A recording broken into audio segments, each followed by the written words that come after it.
Bonjour et bienvenue au bulletin de nouvelles locales en ce 2 novembre 2024. Le 28 octobre dernier, Jannick Fournier a fait le lancement de sa biographie « Mon cœur a su me guider » à la place centrale des promenades du boulevard. Madame Fournier y a même donné un court spectacle d'environ 30 minutes avant de rencontrer son public lors de la séance de dédicace.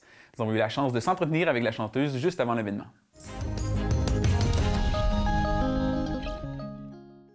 Je suis à Dolbeau aujourd'hui parce que c'est le lancement ici, si on veut, de ma biographie.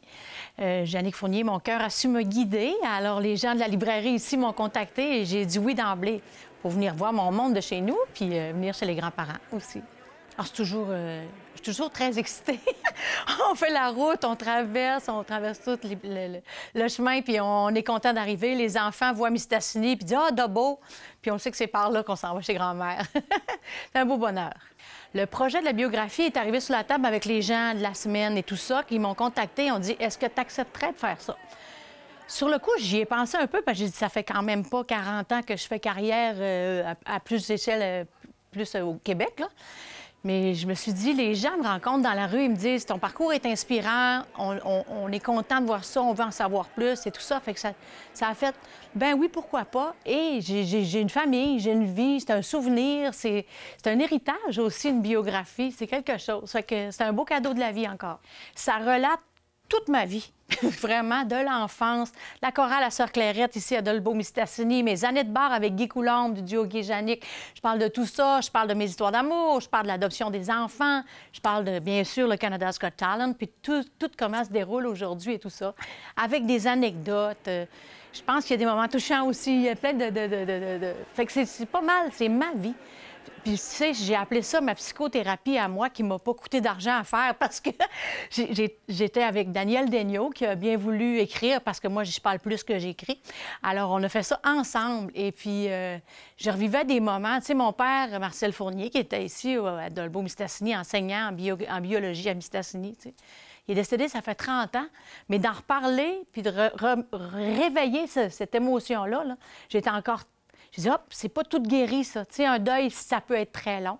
Mais ça fut une psychanalyse, tu sais. Bien, j'ai choisi Daniel Daigneault parce que tous les fois, maintenant, depuis 2 ans et demi, que je fais beaucoup d'entrevues, que je rencontre plein de journalistes, Daniel Daigneault, j'ai eu un coup de cœur pour cette personne, cette façon aussi simple que vous puis moi de se parler, d'être proche, d'être vrai, bien, c'est ça qui m'a interpellée chez lui. Puis il a accepté d'emblée. Fait que on s'est parlé de 3 à 4 mois.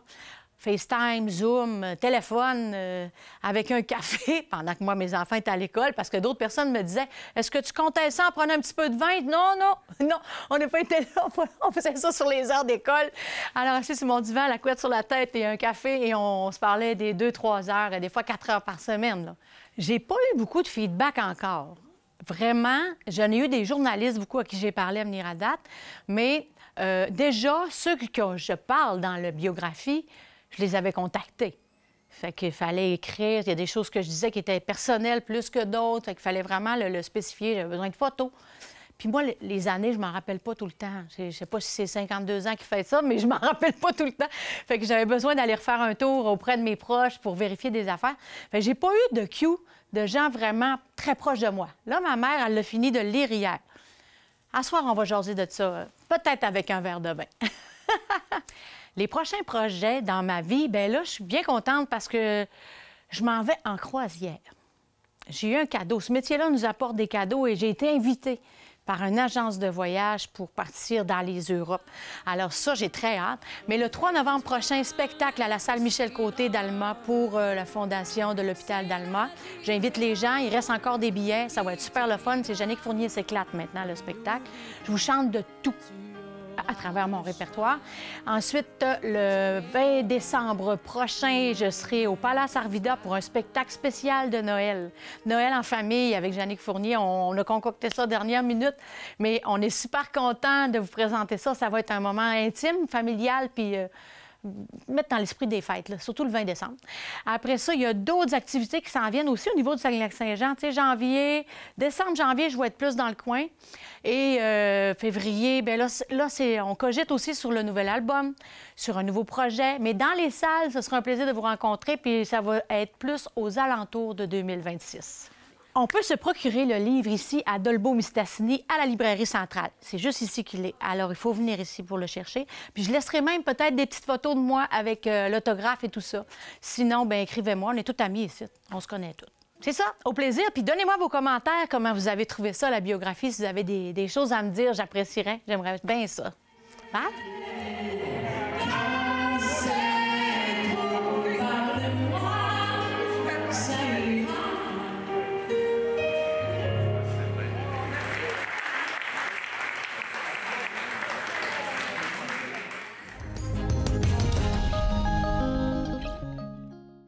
Bilodeau-Canada a commencé la production de 6000 chapeaux en fourrure de rat musqué pour la Gendarmerie royale du Canada. En juillet dernier, le commerce a appris qu'il a été sélectionné parmi une centaine d'entreprises au pays.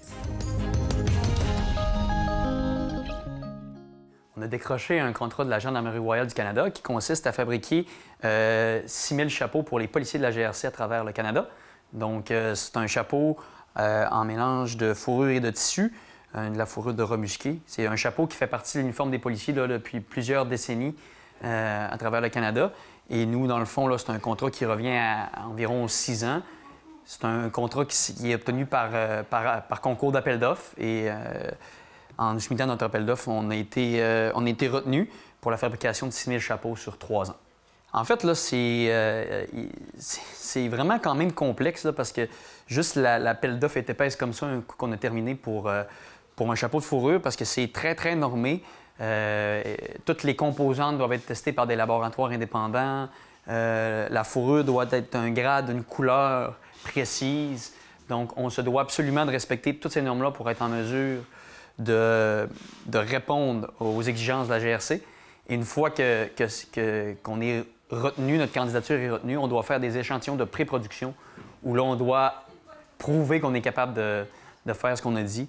Et après avoir passé toutes ces étapes-là de plusieurs mois, on a déposé l'appel d'offres en février et on a eu la réponse en août 2024. Donc, plus de 6 mois là, avant la réponse. Donc, c'est un long processus qui est complexe, mais qui en vaut la peine. Bien, tu sais, nous, c'est un contrat qui est important parce que ça garantit, en fait, du travail à toute notre équipe à l'année. En fabriquant des produits d'hiver, comme entreprise, il y a des périodes de l'année qui sont plus creuses. Et nous, là, ça permet de combler cette période-là, donc de niveler le niveau de travail pour l'année. Puis, c'est un contrat de plus d'un demi-million de dollars sur 3 ans, donc c'est substantiel pour l'entreprise. Fait qu'on en est bien fiers. Puis, l'apport, bien, ça fait travailler les gens d'ici avec des matières d'ici, encore une fois. Donc, c'est un tout qui est très, très important pour l'entreprise. On va avoir plus d'une dizaine de personnes là, qui vont toucher au chapeau, de l'apprêtage de la fourrure au moment où le chapeau sera expédié. La première étape, bien entendu, c'est de préparer les fourrures, donc l'apprêtage de la fourrure. Ensuite de ça, on va avoir tout ce qui est taillage de toutes les pièces et matériaux. Ensuite de ça, on va avoir un pré-assemblage de tout ce qui est extérieur, fourrure. Et ensuite, on va avoir assemblage final, inspection, finition et envoi. Bien, c'est sûr qu'on est fiers que ce soit encore ici au Lac-Saint-Jean. C'est la deuxième fois qu'on a ce contrat-là d'affilée. Je pense ça montre l'expertise qu'on a ici chez Bilodeau-Canada puis qu'on est capable de pousser ça encore plus loin année après année. Puis on ne peut pas faire autre chose qu'être fier puis essayer de pousser tout ça encore plus loin pour avoir encore plus de beaux contrats comme ça dans les années à suivre. Le 8 novembre prochain, un tout premier frigo communautaire verra le jour à Dolbeau-Mistassini. Cette initiative a été mise sur place par le comité intersectoriel local en sécurité alimentaire. La population pourra y déposer différentes denrées pour les personnes dans le besoin. Aujourd'hui, la nouveauté qu'on a à vous annoncer pour la ville de Dolbeau-Mistassini, c'est l'implantation du premier frigo communautaire qui sera implanté dans la friperie Coderre du secteur Dolbeau. Donc, c'est un frigo où les gens pourront apporter des denrées alimentaires propres à la consommation, bien entendu. Et ces dernières seront disponibles pour les gens dans le besoin qui pourront venir les chercher. D'ailleurs, il y a également Moisson Saguenay-Lac-Saint-Jean qui va venir faire une livraison à toutes les semaines pour agrémenter le contenu du frigo. C'est un projet qui a été mis en œuvre par le CILSA, Comité intersectoriel local en sécurité alimentaire. Et on est quand même plusieurs organismes là, à avoir embarqué dans ce projet. Il y a entre autres moi qui représente l'épicerie communautaire Le Garde-Manger. On a également Daniel Potvin, qui représente le Club Rotary, qui nous ont fait un don de 5 000 $ pour l'achat d'un congélateur pour conserver des denrées et le restant sera utilisé là, dans le projet pour le frigo communautaire. On a ensuite Moisson Saguenay-Lac-Saint-Jean qui vont fournir des denrées et qui nous ont fourni le réfrigérateur ainsi que les tablettes pour les denrées sèches. On a Nathalie Bouchard qui siège sur le comité. Ensuite, il y a la SGE avec Yelena Bika qui est également sur le comité. On a le Centre Le Parcours avec Sylvie Godreau. On a la Saint-Vincent du secteur d'Olbeau avec Diane Paradis. On a le Centre de femmes avec Marjorie Larouche. Et il y a également le groupe Agir là, qui est représenté par Michael Scatolin. Le frigo communautaire ne s'appellera pas le frigo communautaire. On lui a choisi un petit nom. On va l'appeler le frigo Récup Don, donc qui fait un clin d'œil à la récupération et au don. Et on a un beau visuel là aussi là, qui va être affiché très bientôt, aussitôt qu'on l'aura reçu. Il y a d'ailleurs une page Facebook que vous pouvez suivre pour toutes les informations concernant le frigo Récup Don. Donc, vous avez juste à chercher sur Facebook Frigo Récup Don et vous allez le trouver. On attend la première livraison de Moisson Saguenay-Lac-Saint-Jean jeudi le 7 novembre. Donc, le temps de tout mettre en place, de s'assurer que tout est conforme et qu'on est prêt. On s'attend à ce que le lancement officieux, si on veut, soit fait à partir du 8 novembre, là, que les denrées seraient disponibles. Donc, c'est sûr qu'au niveau de la MAPAC, pour opérer un frigo de ce type, il y a des règlements. Donc, les aliments qui sont fortement conseillés, si on veut, les fruits et légumes frais, les œufs et les produits laitiers, les conserves et les denrées sèches. Donc, le tout devant être comestible. Il y a des denrées qui sont déconseillées, selon la MAPAC. On parle, admettons, des restants d'un buffet qui a été exposé au public ou des denrées qui ont été entamées. Donc, on parle de denrées qui sont non recommandées. On s'applique un peu au principe de base, est-ce que ce serait bon pour ma propre consommation? Si oui, il y a moyen de le mettre dans un contenant qui est destiné à l'usage alimentaire. Puis il va y avoir des étiquettes là, à disposition pour écrire les dates et le contenu, en gros, du produit. Donc, pour s'assurer que chaque produit qui se retrouve dans le frigo soit comestible. Il y a également là, les poissons et les fruits de mer qui sont déconseillés. Mais encore une fois, on est dans le déconseillé. Ce qui est interdit, c'est les aliments qui seront altérés là, de quelque manière que ce soit par des produits chimiques ou genre, est-ce que je le mangerais? Non, donc c'est déconseillé. Les aliments provenant d'un sinistre, ce genre d'aliments-là qui sont déconseillés. Puis ce qui est bon à savoir aussi, c'est que, au même titre qu'une personne qui porte assistance à une personne dans le besoin après un accident, la loi du Bon Samaritain protège aussi les dons qui sont faits dans le frigo Récup Don.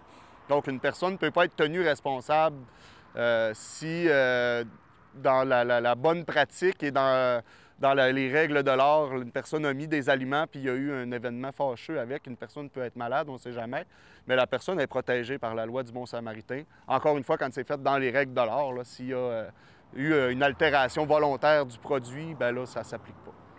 Donc, on invite la population à participer en grand nombre à ce projet-là, qui se veut autant un projet en prévention du gaspillage alimentaire qu'en prévention de l'insécurité alimentaire. Donc, on aide à prévenir le gaspillage qui se fait quand même beaucoup pour venir en aide aux gens qui en ont besoin. Donc, c'est gagnant-gagnant. On invite les gens là, à ne pas se gêner, aussi à poser des questions par rapport au frigo. Écrivez-nous sur Facebook. Vous pouvez aussi me contacter là, via le garde-manger ou le comptoir d'aide alimentaire. Fait que, on invite la population à faire de ce premier frigo un succès.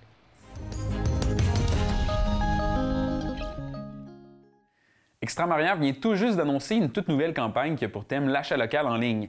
Cette dernière est chapeautée par la SADC Maria-Chapdelaine, un organisme qui vient en aide aux entreprises du nord du Lac-Saint-Jean dans leurs projets d'affaires par des aides financières et du support concret.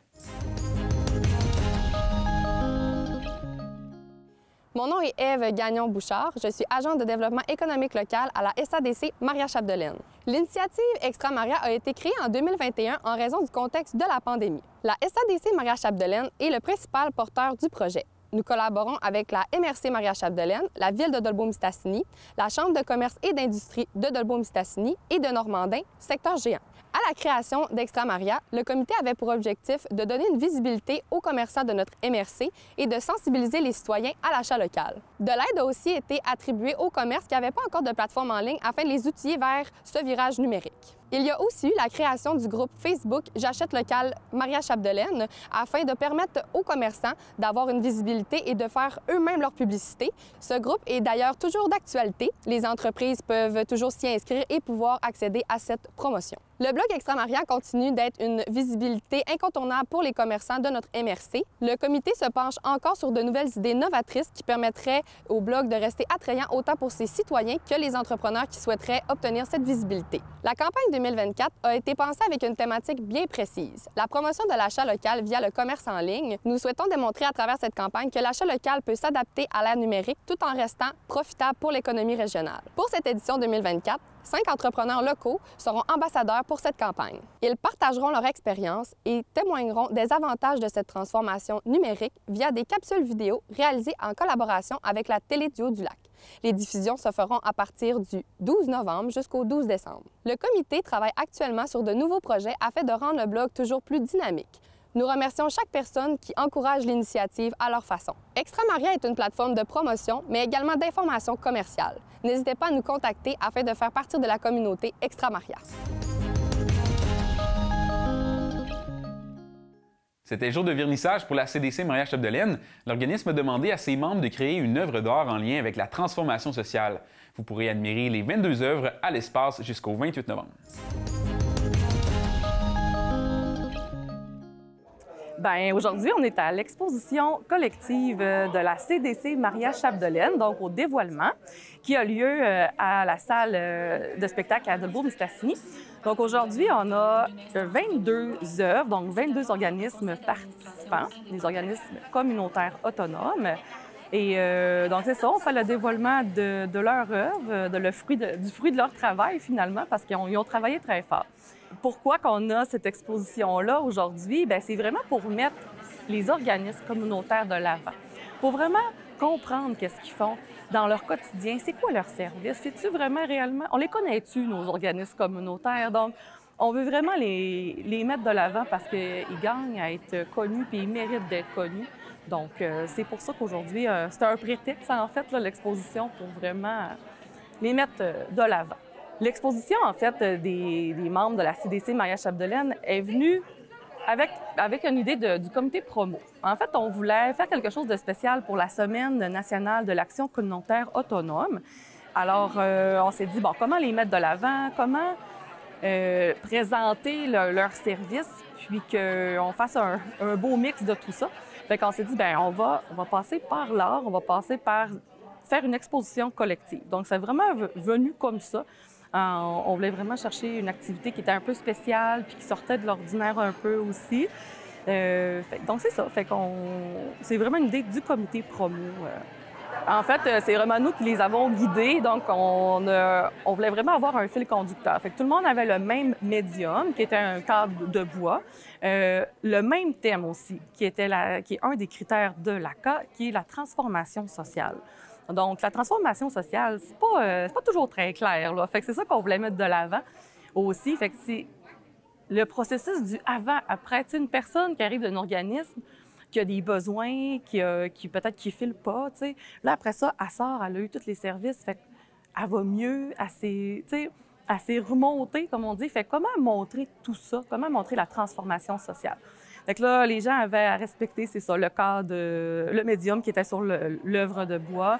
Ils pouvaient, après ça, utiliser ce qu'ils voulaient. Ils voulaient vraiment aller en créativité, des photos de la peinture, des ficelles. Ce qu'on voulait, c'est que ça représente vraiment leur service, leur organisme.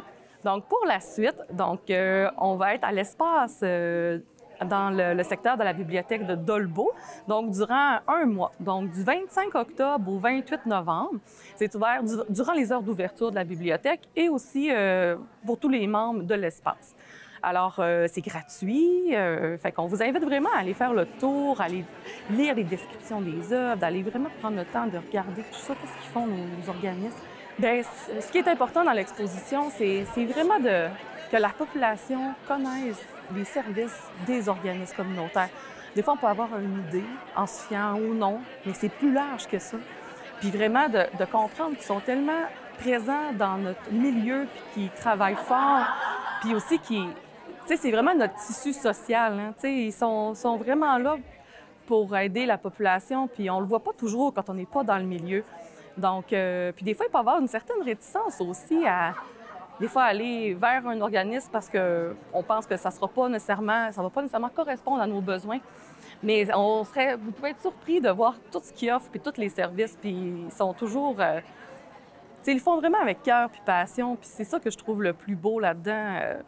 Donc, la transformation sociale, c'est ça. C'est de comprendre que c'est pas plate, c'est pas ennuyeux, tu sais. On aime ça, tu sais. On veut que nos organismes communautaires soient fiers d'eux aussi. On veut qu'ils continuent de vivre dans notre milieu parce qu'ils sont vraiment importants. C'est ce qui complète le bulletin. Si vous avez des nouvelles à nous partager, n'hésitez pas à communiquer avec nous. Pour plus d'informations locales, visitez notre site Internet et suivez-nous via notre chaîne YouTube. À très bientôt.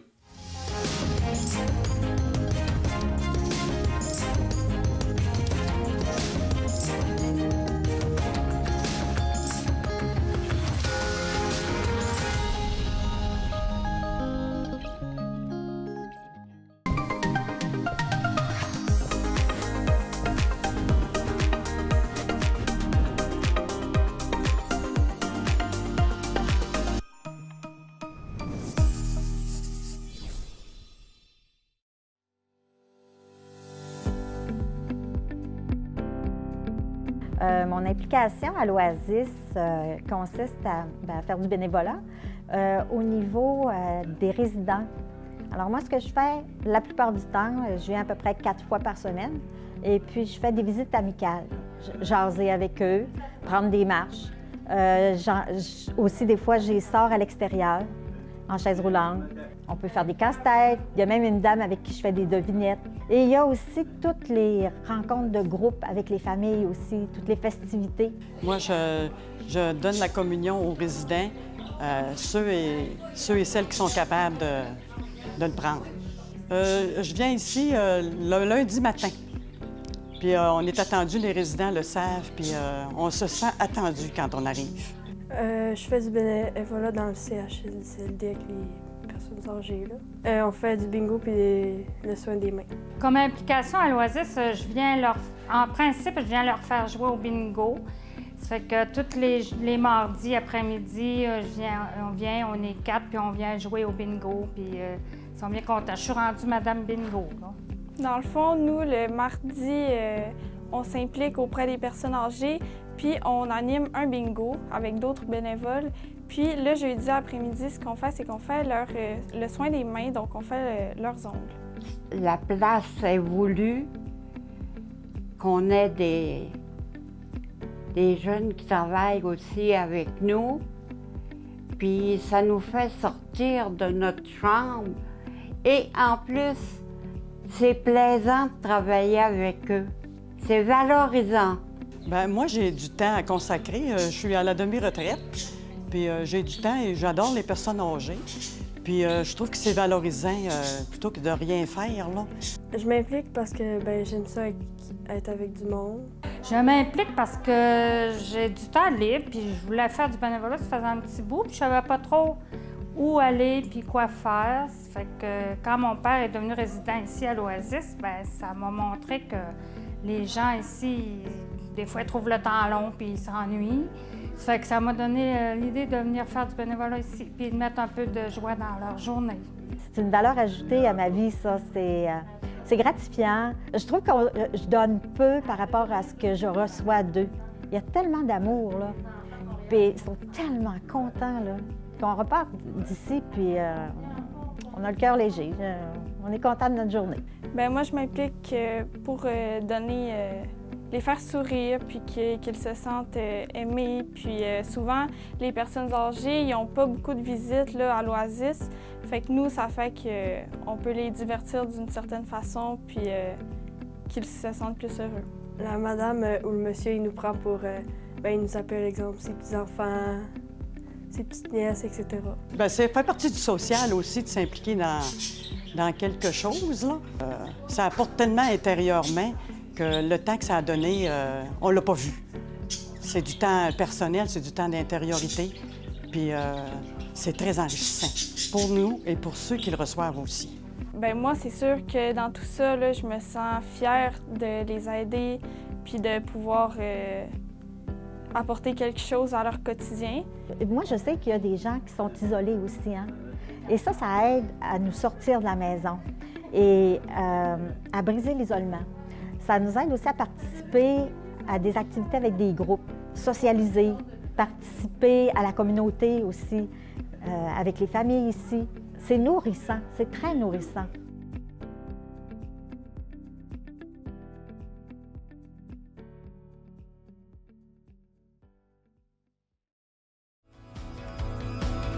L'apparition des télévisions communautaires autonomes coïncide avec l'implantation des câbles distributeurs au Québec. Le Conseil de la radiodiffusion et des télécommunications du Canada souhaitait à cette époque que les ondes soient partagées avec les citoyens. C'est donc par obligation et par la réglementation de cette instance qu'ont vu le jour les canaux communautaires. Elles ont su s'adapter à l'ère du temps pour proposer du contenu touchant à toutes les clientèles, et ce, depuis près de 40 ans. Ainsi, les citoyens ont désormais la chance d'accéder et de participer aux débats de société. Les TCA ont pour mission d'encourager la participation des différents milieux auprès des médias locaux et de représenter les membres qui composent sa communauté. L'accessibilité à un contenu télévisuel qui les concerne directement reste encore à ce jour l'élément le plus important pour les citoyens de la province. Nous pouvons dire sans hésitation que les canaux communautaires sont des médias de proximité. Moi. Moi. Moi. Moi. Moi. Moi. Moi. Moi. Moi. Moi. Moi, je travaille en français. Moi, je travaille en français. Moi, Je travaille en français. Moi, Je travaille en français. Moi, je travaille en français.